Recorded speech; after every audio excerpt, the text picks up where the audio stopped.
to Dynamite Delight. A hard-hitting show. I don't think I'm going to use the show part, but I am going to use hard-hitting. This show, I don't know about everyone else. This was actually a very good show, but it was more physical than it was about storyline. Don't say there wasn't story. There were some good stories here. But when it came down to it, this was more about the wrestling. Now, there's going to be some people that are going to like that, some people do not. I did enjoy it. And I can tell you that when it comes down to it, building into Full Gear, this did help it. Opening of the show, which I'm going to be honest here, I didn't like the match at all. And I'm not saying the beginning of the match was bad. Sabian and Miro versus Janella and Kiss. Look, you guys can like Janella and Kiss. I got no problem with Janella and Kiss. But they're some freaking bad jobbers that been given a lot of offense. And I don't agree with it. I don't agree. When it came to being in this match, they should have gotten squashed within 6 or 7 minutes. And it lasted well longer than it should have. At one point, Miro started faking an ankle injury, and they were trying to sell it. Why would Miro have to fake an ankle injury? Now, I'm not saying he didn't legitimately get hurt a little bit, but why would they even need to go there? Why would they need to have Sonny Kiss able to knock Miro on his ass at one point? No. This is his debut. He should have been invincible. That's the truth. And when it came down to it, the beginning of it was fine, but the ending part to the middle to the end was wrong. It was a mess. Yes, Miro won with Sabian. No problem. But still, I don't agree. I don't agree. I don't. Now the match that was second best match of the night. You had Evil Uno versus Adam Page. And you again have Kenny Omega at commentary. They're still trying to build this situation between Kenny dealing with Adam Page. I know for a fact, it's obvious. Kenny's going to get pissed off that Adam is looking so good.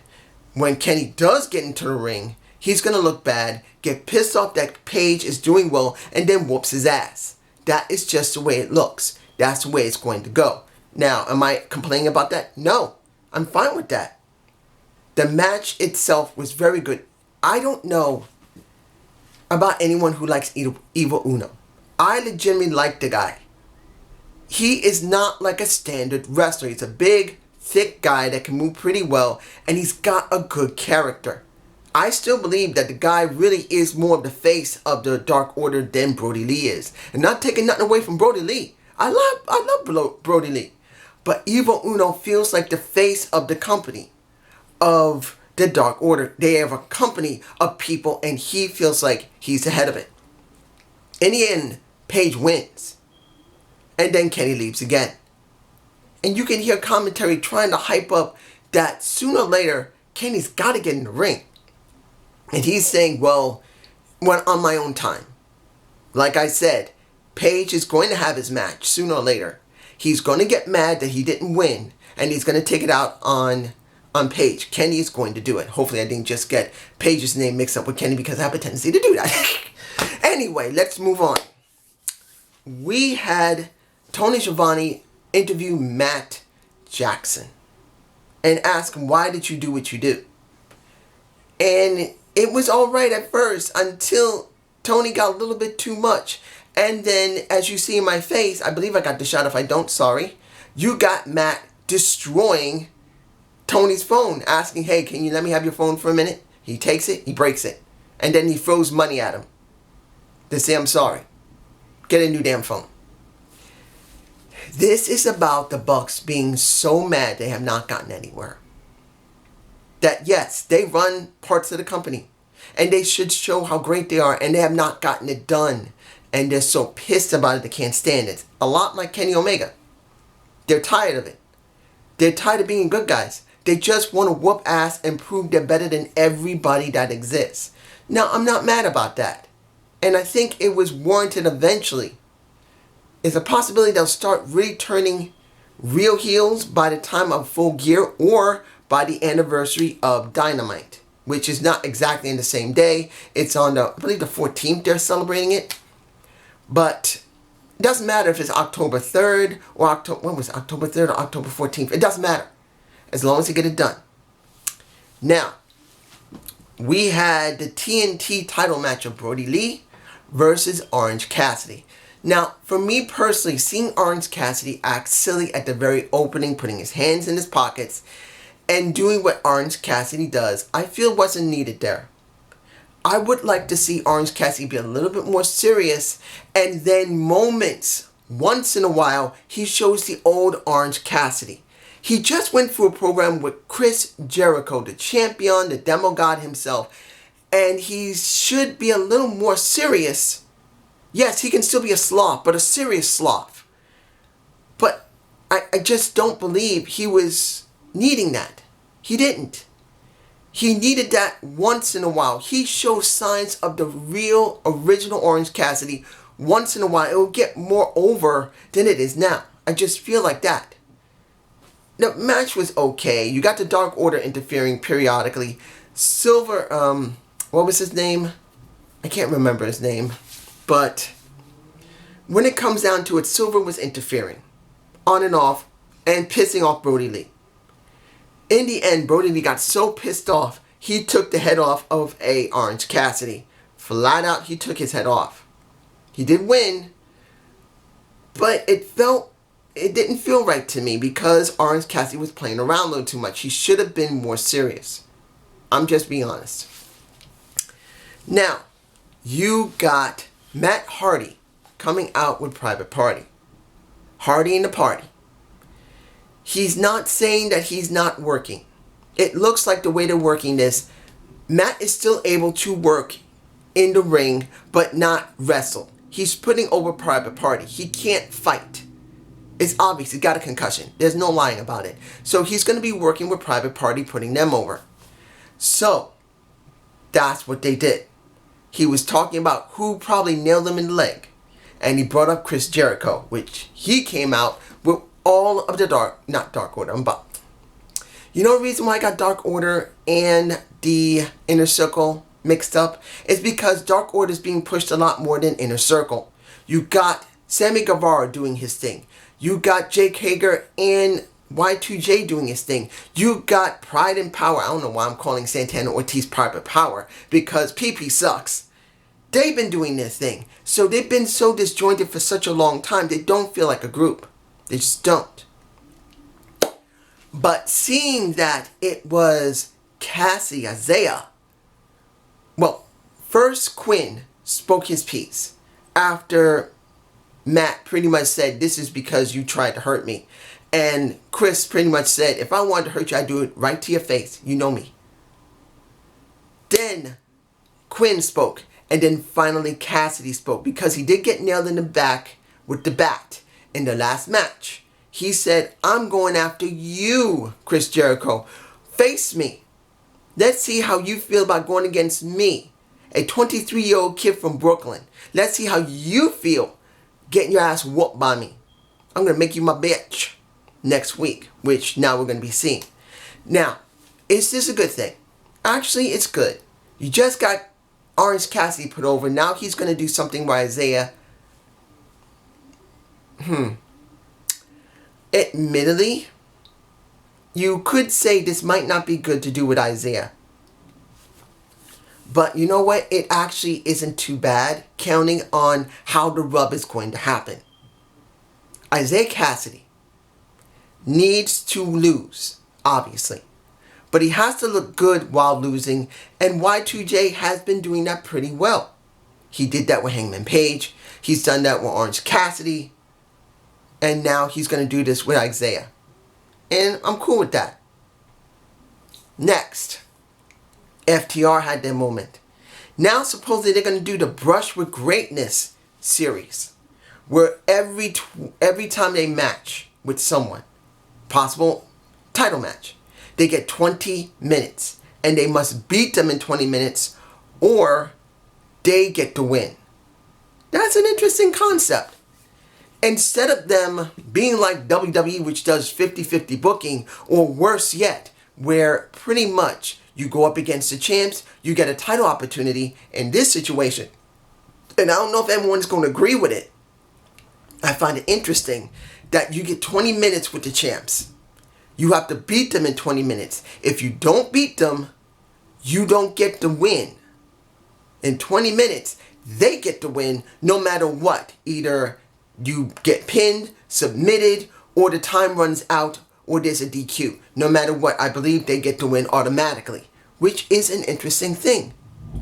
Then they said next week, a week after, it's going to be SCU. But before that, you got Best Friends coming out. They want a shot. Now, they were going to have that match immediately. But they said, no, you need time to recover because you had that epic match the week before. Wait until you recovered, talk to Telly, and we'll give you the shot. Fine. This is good compared to WWE. At least they're setting things up in a story or a sequence. WWE, I heard what happened in Raw. I did not watch it. Thank goodness I didn't watch it. How can Mia Yim, a gorgeous half-Korean, half-black woman, who is in a relationship with Keith Lee, be the bad guys and help to beat down her boyfriend? At least to a certain extent. What the fuck? And then they take away her name. I don't even know what her name is. She's no longer Mia Yim. She's something else. Wearing the most stupidest mask you've ever seen. I'm just saying.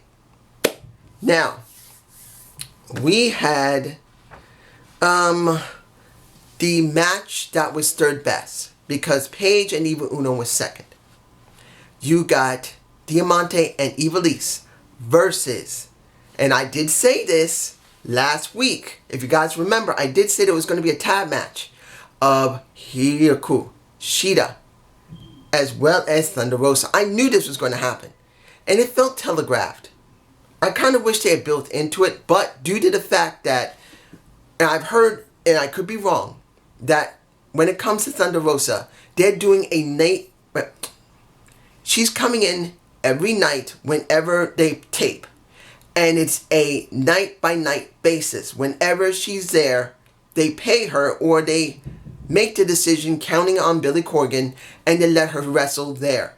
Now, I know a lot of people are not fond, particularly what happened with the last pay-per-view. They don't want NWA even dealing with an AEW. Or many people are saying, why the hell is NWA even allowed to work with AEW? As I said it before and I say it again, both companies need each other at this moment. NWA has just started reconstructing itself. They have been irrelevant for more than 15 years. More than that, easily 20. And with Billy Corgan, they have begun to change their perception. You got AEW, a now up-and-coming company that needs a rub from a well-established, even if the clout they have is very weak, NWA. They need each other. And I hope that ROH or even MLW will start interacting with NWA as well as AEW. These companies coming together, working together, could easily dethrone the WWE, particularly that. Let's be honest. The WWE is doing so bad right now. Their ratings are now down to 1.7. I believe they reached the 1.5 at one point during the show, or 1.6. That is bad. And they can't blame no sporting event. They suck. And they don't want to listen. I feel sorry for Triple H because he's been working his ass off. And they basically screwed over Retribution, everybody there, by changing their names. Who's going to care about calling someone Mace or Slaughterhouse or something? Why change their names? I don't get it. Finally, you got the best match of the night. And almost forgot. Y2J and MJF easily pissed each other off and kissed each other's ass. You wonder if they're going to work together. I hope so. Now, Moxley versus Kingston. Now, the reason this happened is because Archer got exposed to someone covert. And just to make sure he doesn't have it, he's self-quarantined. So he's going to be out for 2 weeks. So I'm sure the match that he was going to have is not going to happen. So they brought in Kingston, who I'm sure they were going to do a storyline in the future, but because Archer had to be quarantining himself, he had this shot now. This was the hard hitting. This match actually got the crowd really pumped. Now, throughout the night, they did cheer and boo, and this, you cannot replace real fans with the Thunderdome. I don't care. Thunderdome will never compare to at least 100 or 200 or 300 fans yelling, screaming, or even cheering for Chris Jericho and doing his theme song. This helped the match immensely. These guys wanted to hurt one another. This is why I love these types of matches. It wasn't about it was hard hitting. These guys knew each other. And it felt substantial. Like they really hated one another. Now maybe they do in real life. If they don't, they did a good job here. In the end, Kingston passed out. Flat out. He did not tap. He did not submit. He did not get pinned. He passed out. And it pissed his ass off. The Lucha Brothers came out. They started beating up on Moxley. Then Hobbs, I believe Hobbs' name, I can't remember his first name. Hobbs and Allen came out to try and protect them because they were going to be doing something with Archer. Now that Lance Archer isn't there, you see Taz coming out with no, they're in my face. It's so bad to see that Lance Archer was not going to be there. And now they're going to have to do something with Kingston's group, with the Lucha Brothers, with Butcher and the Blade. I can understand they need to do it because Ricky Starks has to do something with Allen, and he's going to have his match. And then Brian Cage, who was going to get a shot at the title, now can't get a shot at the title because Lance Archer is sick. Well, may get sick because we don't know if he's going to get sick or not. But may get sick, may not get sick. He has to quarantine himself. He has a precaution. So his deal is now null and void unless they're going to give him that shot later. It's one of the things you kind of wish would not happen in this day and age. But to be honest, hearing that it's only Lance Archer who's sick, compared to what they're stating that at least another round of Performance Center wrestlers in WWE are sick. They have been tested positive. Who knows how many members of the Performance Center and NXT are sick? Is it 5? Is it 6? Is it 10? Seriously, the WWE is stupid. But this is just my point of view. A good show. I love the last match. I am upset that Lance Archer's in there because they can't set it up and try to give us something, but they at least try to compensate for it. At least they are doing something.